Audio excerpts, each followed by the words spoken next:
What's up, guys? Today this video is going to be pretty short and simple. How to replace the transfer case in your 2003 to 2009 Toyota 4Runner.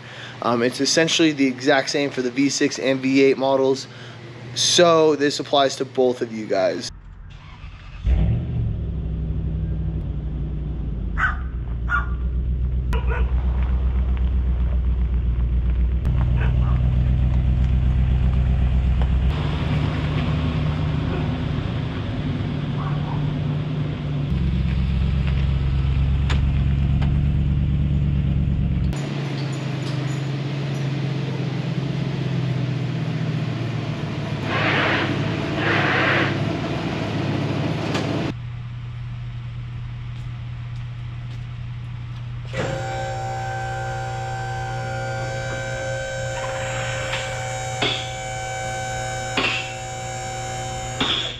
Once you're up a little bit, you get a little bit of a shake.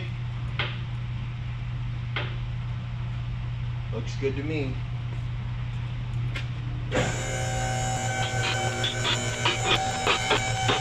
Installing a transfer case on your own DIY is super easy and super doable.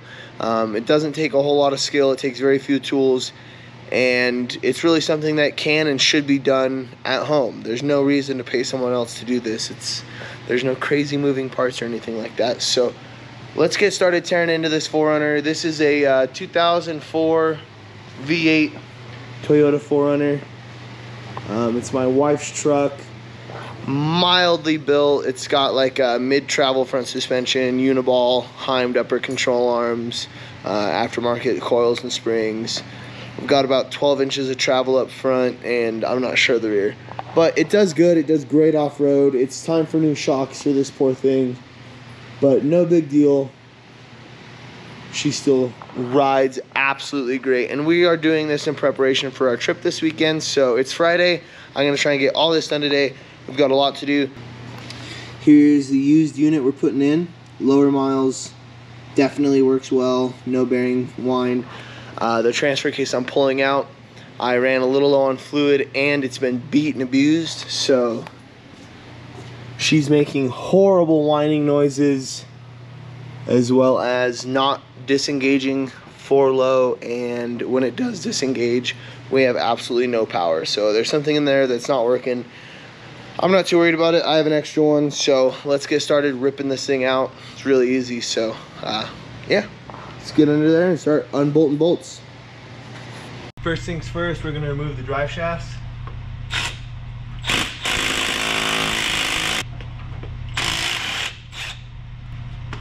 Gonna bring the truck down and put it in neutral.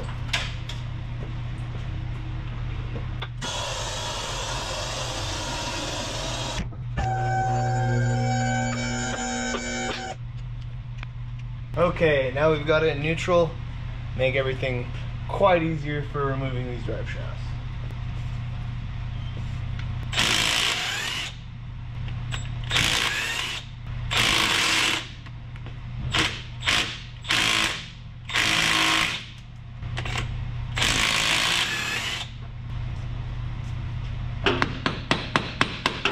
Once you get all the drive shaft bolts off, it can be tricky to get the flange to separate from the transfer case. But once you do, it sits down like that. We'll strap it over here.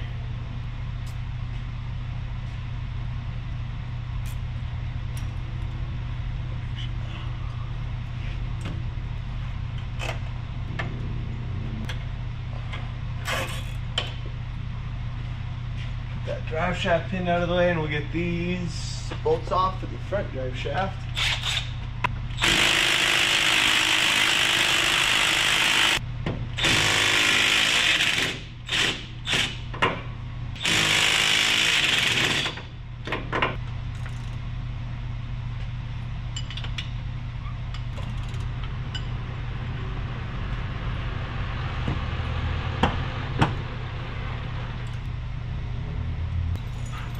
Alright, so we got both drive shafts unbolted.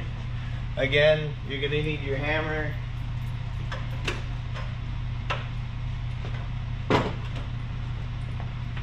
separate the drive shaft from the flange because they love to get stuck. A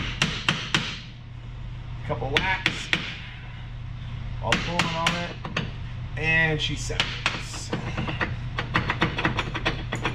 Wiggle, wiggle, and drive shaft's out. So we got both drive shafts off, and now it's time to drop the transfer case. So you're gonna have to come back here. You got a plug here. This plug usually comes out pretty easy.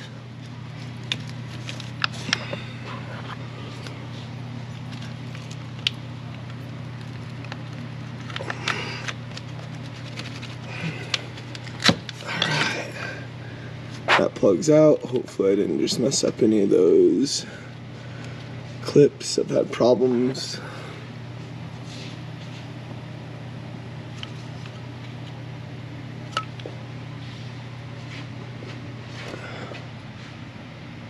And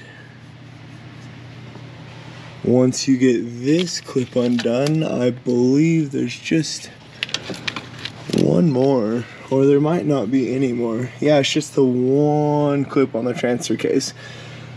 So once you get the one clip undone from the transfer case, you can start unbolting it. So the bolts are one. You got one coming from the back here that you go through. You go through right here. You get this bolt. You got this bolt, this bolt, this bolt, this bolt. I believe you have two on top. Yep, you have two. Really hard to get two bolts on top. You'll need a few extensions for that. And once you get all the bolts unbolted, this thing should just slide out. So we're gonna go ahead and unbolt all those bolts, get this transfer case dropped, and get the new one in. So let's get back to work.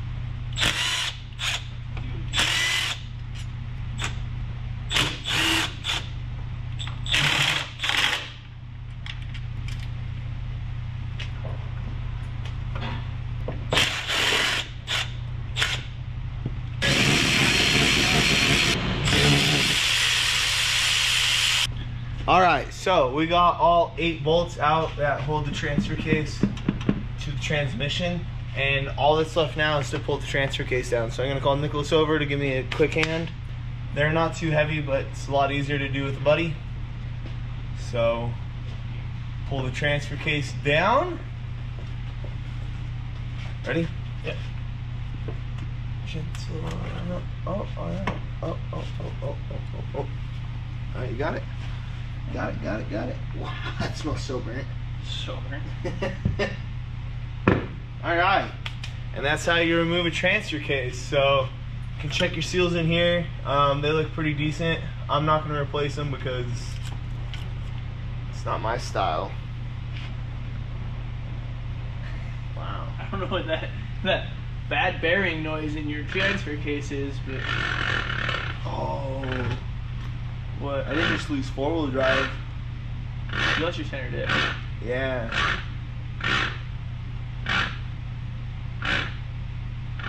That's why when I got it out of 4-low, I had no gears. You could have lost the center. No, you can't. No, I tried it. So you come over here, you get your new transfer case, you hook it up with your good friend or brother or whoever's gonna help you. Make sure you don't drop it on your toes. Right ahead at this point. Be nice to the seals when you put it in. Twisty, twisty. And she's in. Look at that. Let go? No, she's good. Okay. Alright. Once the transfer case is in, you bolt it in. Make sure everything works. And take it for a test drive. I'm a stickler when it comes to Loctite, so I love blue Loctiting everything that could rattle loose.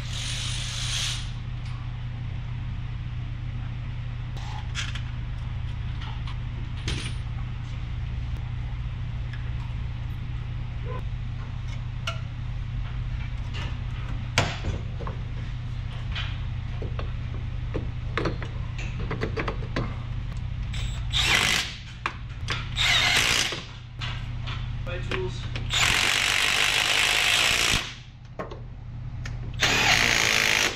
Cotton soap.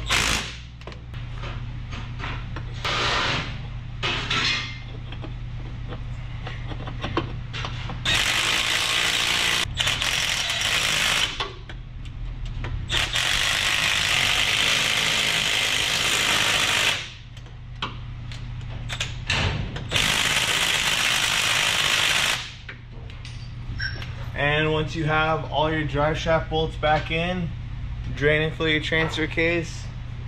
Make sure it engages in 4-wheel drive. There you go, you replace the transfer case on your 2003 to 2009 Toyota 4Runner.